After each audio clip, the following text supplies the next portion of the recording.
एक वन प्रदेश में एक बड़ा तालाब था। हर प्रकार के जीवों के लिए उसमें भोजन सामग्री होने के कारण वहाँ नाना प्रकार के जीव, पक्षी, मछलियाँ, कछुए और केकड़े निवास करते थे।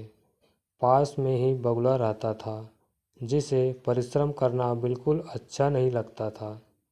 उसकी आंखें भी कमज़ोर थी।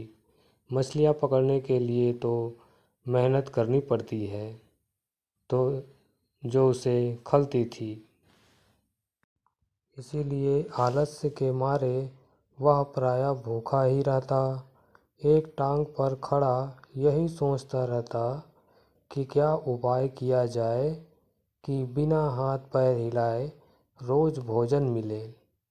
एक दिन उसे एक उपाय सूझा, तो वह उसे आजमाने बैठ गया।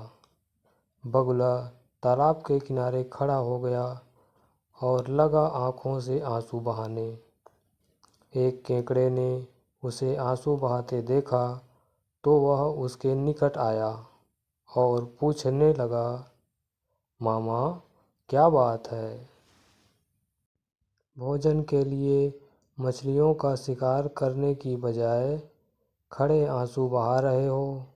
बगुले ने जोर की हिचकी ली और भर्राए गले से बोला, बेटे, बहुत कर लिया मछलियों का शिकार। अब मैं यह पाप कार्य और नहीं करूँगा। मेरी आत्मा जाग उठी है, इसीलिए मैं निकट आई छोटी मछलियों को भी नहीं पकड़ रहा हूँ। तुम तो देख ही रहे हो। केकड़ा बोला, मामा, शिकार नहीं करोगे, कुछ खाओगे नहीं, नहीं तो मर नहीं जाओगे। बगुले ने एक और हिचकी ली। ऐसे जीवन का नष्ट होना ही अच्छा है। बेटे, वैसे भी हम सबको जल्दी मरना ही है। मुझे ज्ञात हुआ है कि शीघ्र ही यहाँ 12 वर्ष लंबा सूखा पड़ेगा। बगुले ने केकड़े को बताया कि यह बात उसे एक त्रिकालदर्शी महात्मा ने बताई है, जिसकी भविष्यवाणी कभी गलत नहीं होती। केकड़े ने जाकर सबको बताया कि कैसे बगुले ने बलिदान व भक्ति का मार्ग अपना लिया है और सूखा पड़ने वाला है। उस तालाब के सारे जीव, मछलियाँ, कछुए, केकड़े, बतख व सारस आदि दौड़े दौड़े बगुले के पास आए और बोले, भगत मामा, अब तुम ही हमें कोई बचाव का रास्ता बताओ। अपनी अक्ल लड़ाओ, तुम तो महाज्ञानी ही बन गए हो। बगुले ने कुछ सोचकर बताया कि वहाँ से कुछ कोस दूर एक जलाशय है, जिसमें पहाड़ी झरना बहकर गिरता है। वह कभी नहीं सूखता। यदि जलाशय के सब जीव वहाँ चले जाएं, तो बचाव हो सकता है। अब समस्या यह थी कि वहाँ तक जाया कैसे जाए। बगुले भगत ने यह समस्या भी सुलझा दी।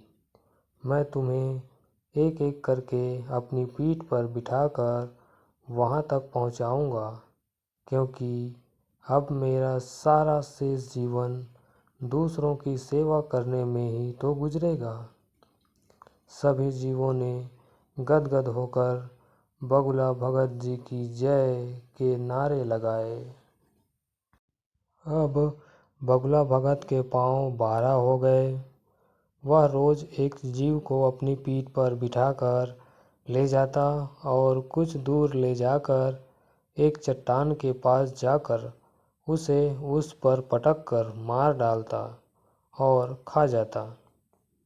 कभी मूड हुआ तो भगत जी 2 फेरे भी ले लेते और 2 जीवों को चट कर लेते।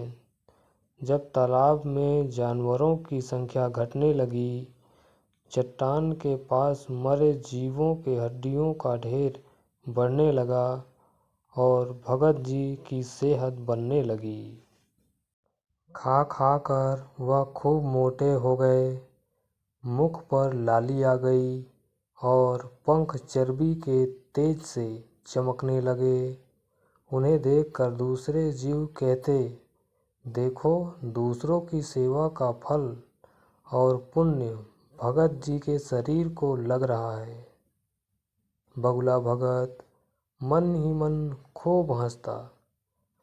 वह सोचता कि देखो, दुनिया में कैसे कैसे मूर्ख जीव भरे पड़े हैं जो सबका विश्वास कर लेते हैं। ऐसे मूर्खों की दुनिया में थोड़ी चालाकी से काम लिया जा सकता है तो मज़े ही मज़े हैं। बिना हाथ पैर हिलाए खूब दावत उड़ाई जा सकती है। बहुत दिन यही क्रम चला। एक दिन केकड़े ने बगुले से कहा, मामा, तुमने इतने सारे जानवर यहाँ से वहाँ पहुँचा दिए, लेकिन मेरी बारी अभी तक नहीं आई।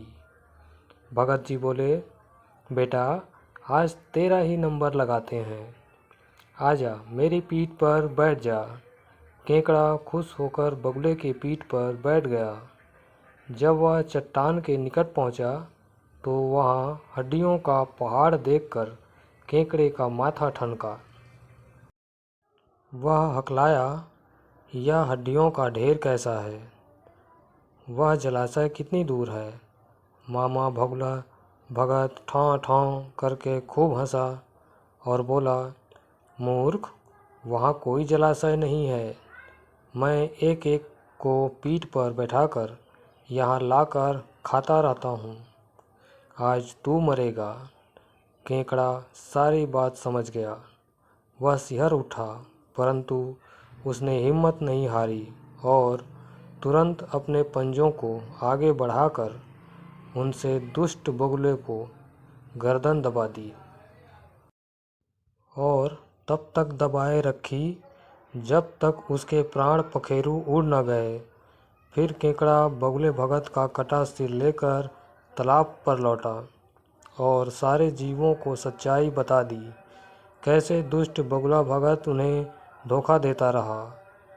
दोस्तों, इस कहानी से हमें यह सीख मिलती है कि किसी की भी बातों पर आंखें मूंद कर विश्वास नहीं करना चाहिए। मुसीबत में धीरज व बुद्धिमानी से कार्य करना चाहिए। दोस्तों, आपको ये कहानी कैसी लगी मुझे कमेंट करके ज़रूर बताएं और आप हमारे चैनल पे नए हो तो आप हमारे चैनल स्टोरी एमएस को लाइक और सब्सक्राइब ज़रूर करें। अपना कीमती समय देने के लिए आपका दिल से धन्यवाद।